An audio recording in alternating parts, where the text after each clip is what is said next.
Ah, yeah, Devotion to a Dream. Suggestion from somebody watching the videos and commenting. I appreciate all the interaction with y'all. It's really fun to see you, hear about you progressing and getting something out of these videos. So thanks for watching these. Devotion to a Dream. You know, still at it after all these years, trying to make my dream playing music, and I'm grateful to be able to do it. But this song, I just learned it just now. So it's the key of F sharp here, which is really the 5. So it's like the F sharp is home. And it starts off with this chord here, and then he comes up. He does that thing, and then does that F sharp with these 3. You know, the 1, 5, and the 1 again. So.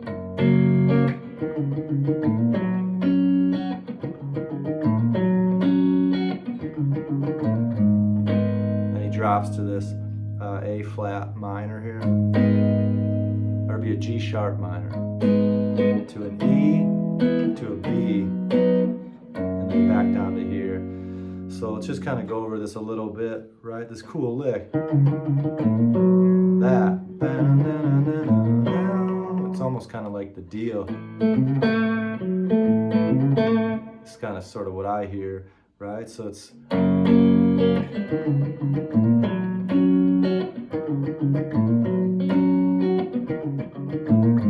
And then it does, walks to that.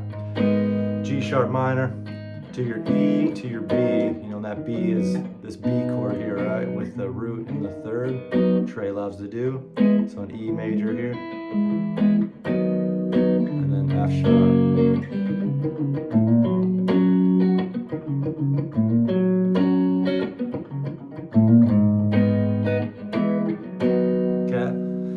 So that's like the whole verse, and then it goes to like a chorus thing, back to this E major, to this B major, to the F sharp major, then back up to the G sharp minor, hangs on that for an extra bar, and then it goes to the A, back to the G sharp minor, to the D flat, I think it would be, or is it, let's see, you got F sharp, G sharp. Yeah, I think it would be, what, D flat? You got B, no, C sharp. It would be B, C sharp. My theory is always growing, always learning, but it's nice to, if you call it the note names properly, in that key, right? So like the key of this, you know, if you're considering that F sharp, the 5, that would make the 1, this,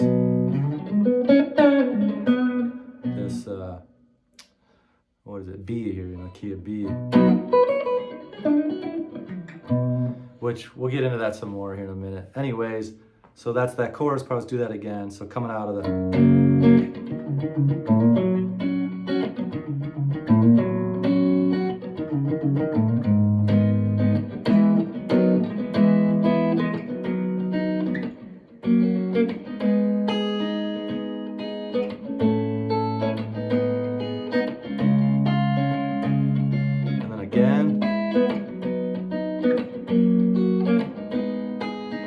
on there, and then here it goes to this C sharp, and then B, C sharp, Devotion to a Dream. So it's like, I don't know the exact bars that it hangs there. I should probably know that. I can play along with it, but so that second chorus, right? You got the E to the B to the F sharp to the G sharp minor, and then to a C sharp minor, and then a B, C sharp minor, Devotion to a Dream. So yeah, it's kind of a strange way he wrote it like that, but it's real pretty. This is a really nice song. I've never looked at it before, so like there's some cool stuff in there. This initial thing, this.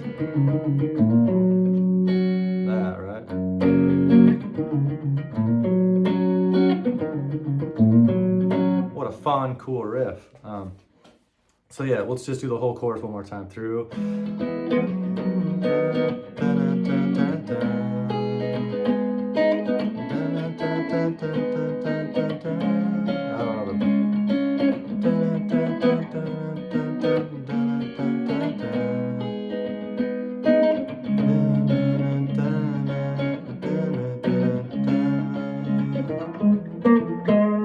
Devotion to a dream. Something just like that. It's today. And then they just kind of rock out over that. This.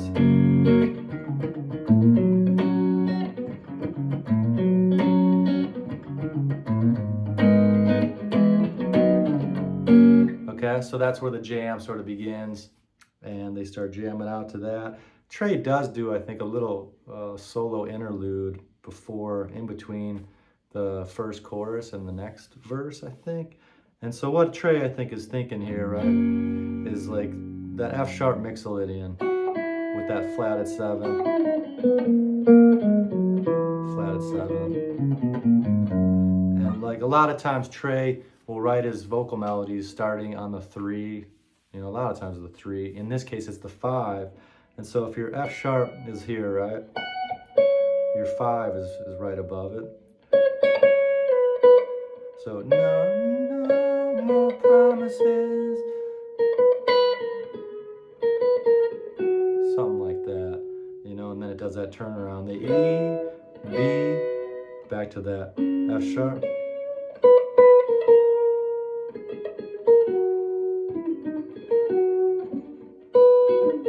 Whoops.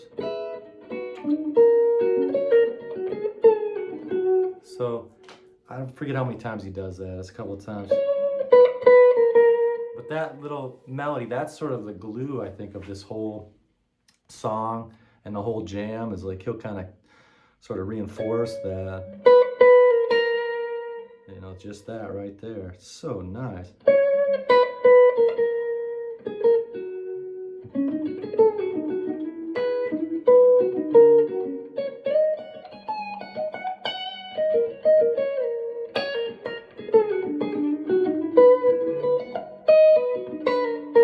So what I'm thinking there, what I was doing there, is really this is F sharp chord here, you know, and I love the scale sort of built around that. You know, and it would end there or end here.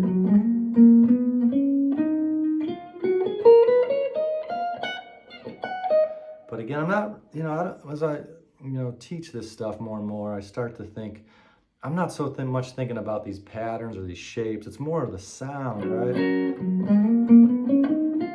So that note there, like that's out to me. So sometimes I'll hit a note that's out and I'm like, no, that's not the mode I'm hearing in my head. You know, that's not the melody I'm hearing in my head. And so, you know, you kind of fix it.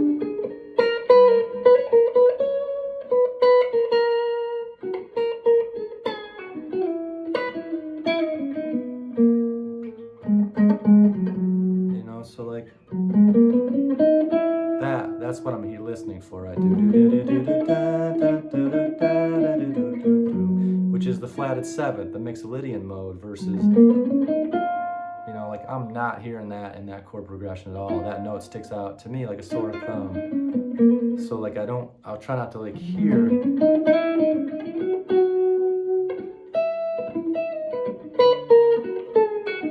So kind of, so back to what I'm doing is like I'm right here. And then when it hits that turnaround, you got this E right there to that B right there.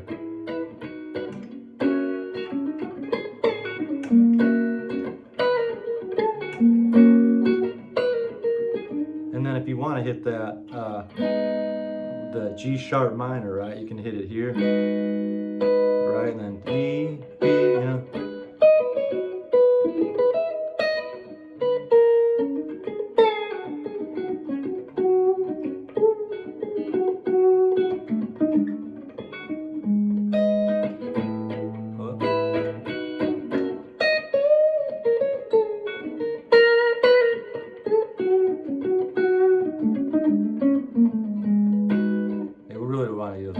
Full minor there instead of a minor 7th. like when you're jamming to this stuff, it's okay to just substitute, like put the chords in there, you know, you don't have to play the melody. You just hit that turnaround on the chord, and then go back to soloing. You know, that's nice too. Up to your, you could go here, G minor here with your E to your B, right? Right. So, what? And then to your F sharp, right?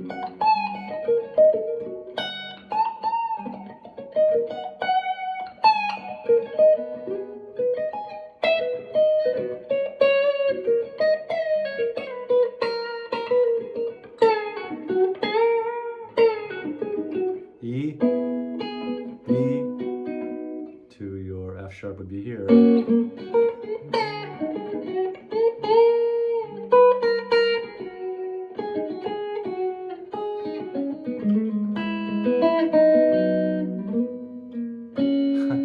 You kind of got to sort of just work around the neck and like find the different places where these chords happen, and then sort of find the modes and the arpeggios that work around those modes, and then also just start to hear it, you know.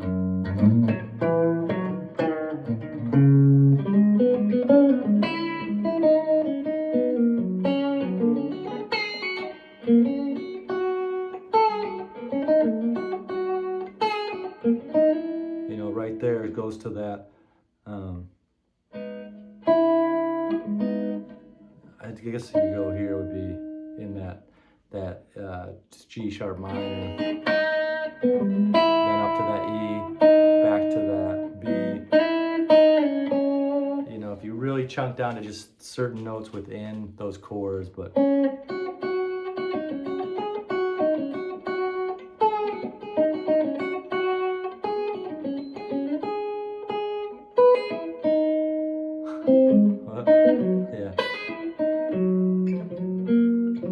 It's like, for me, it's almost harder to think about these things than it is to just hear them and play them, you know, on the fly, you're in the moment. So like sometimes when I start to think about it, it actually slows me down and kind of trips me up. But I think you had both work. Like, I think I at some point had to like think about this song and know where these chord changes.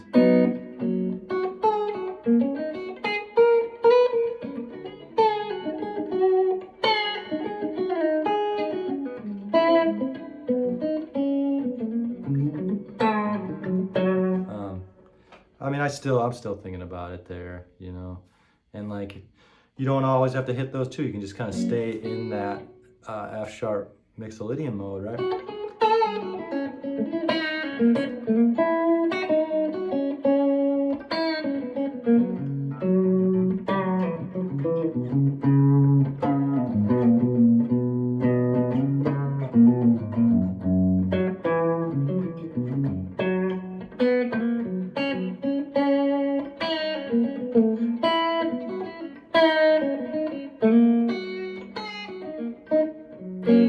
Another great exercise is playing any chord progression you can learn and staying all within one position. So in this case, if you're here, and then you would hit the F minor, you know, maybe like that. The moment you go there, you got to kind of change positions. And then that E, sort of like that, you can put the third up there to your B, right?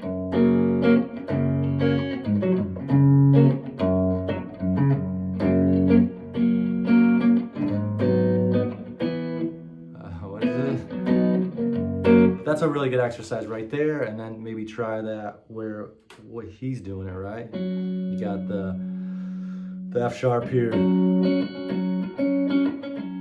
then you got the F minor, and then the E, B.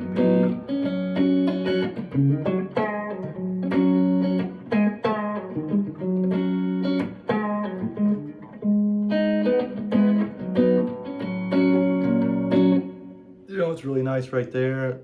F sharp up here would be where here. You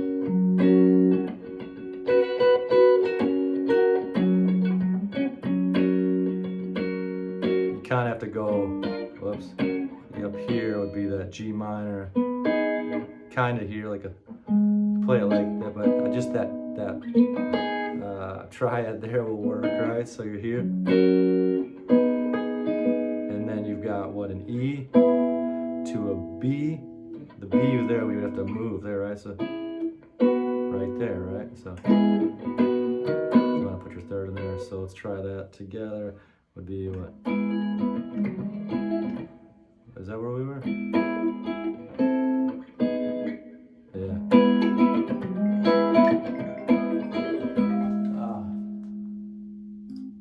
So, whoa, F sharp, sorry. Okay, lost track. F sharp.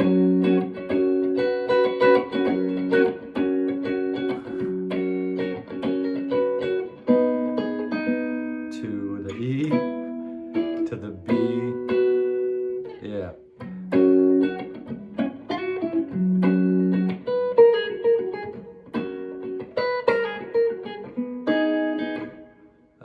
E, B, yeah, see, like I have to think about that one. That's why it's a great exercise. If anything that you have to think about and it's just not coming to you second nature, like you don't have to think about it and you just feel it and it's just happening, that's always been my indicator of I need to like practice that and get more comfortable with it and just more, you know, knowing about it. So like,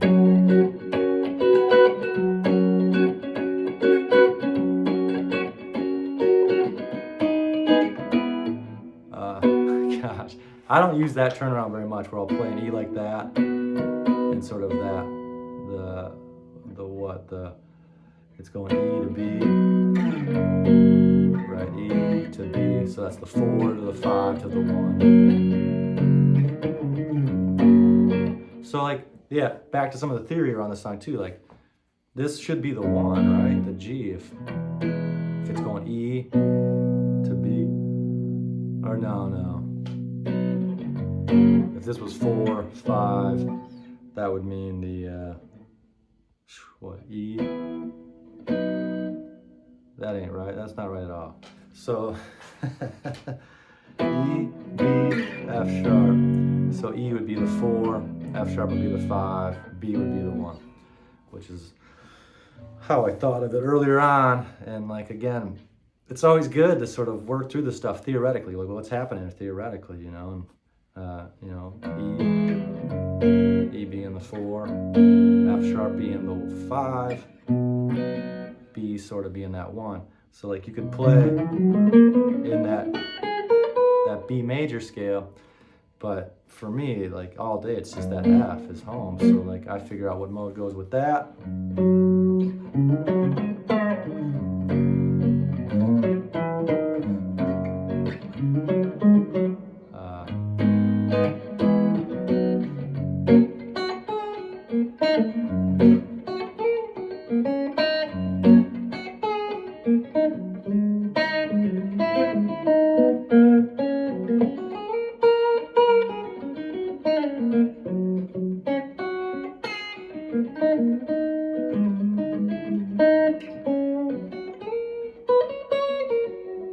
Something like that, you know, and think even less notes than that, really, if you can, you know, which is what I love about Trey. He's gotten so good about just so melodic. You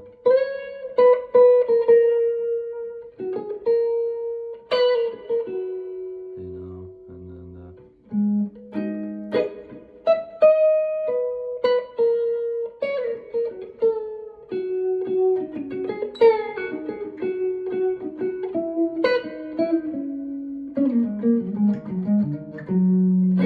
I don't know, you know, try to grow awareness of less is more. How can I sort of tell more of a story with less words, you know, and less sounds, and keep it interesting, you know. It's challenging and it requires me to really be sort of aware of that, you know, hyper focused on like less.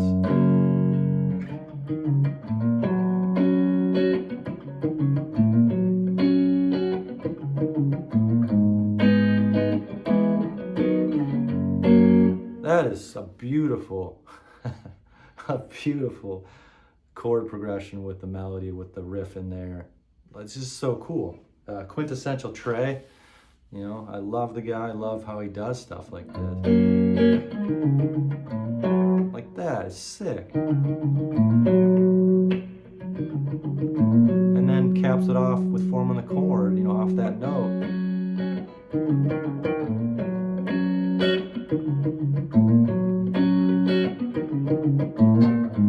Walking down. Resets it down here, moves it up. Like it's just wonderful. It's really nice. Great song to learn. I highly suggest it. Some cool tricks in there. Hopefully this gave you some really good insight on how to play along to the song. You know, I didn't talk about, I'll just throw a couple more minutes in there, a minute of, you can also, so like that's the major third. You can sort of, you know, hint or suggest that minor third.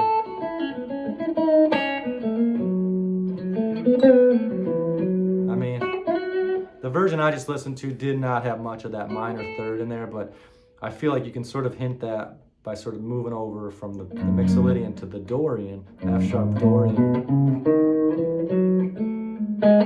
Whoops, what is it here? It's just got that flatted third different versus the mixolydian. You know, it's got that versus that. And like you can kind of, you know, hint at that at times. Flatted third, normal.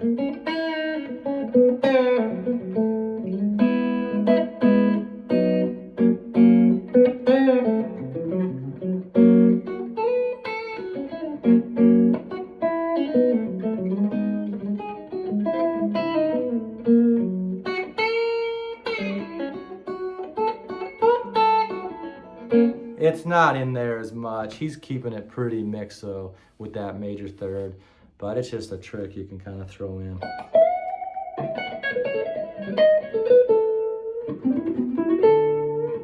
You know, you hear that?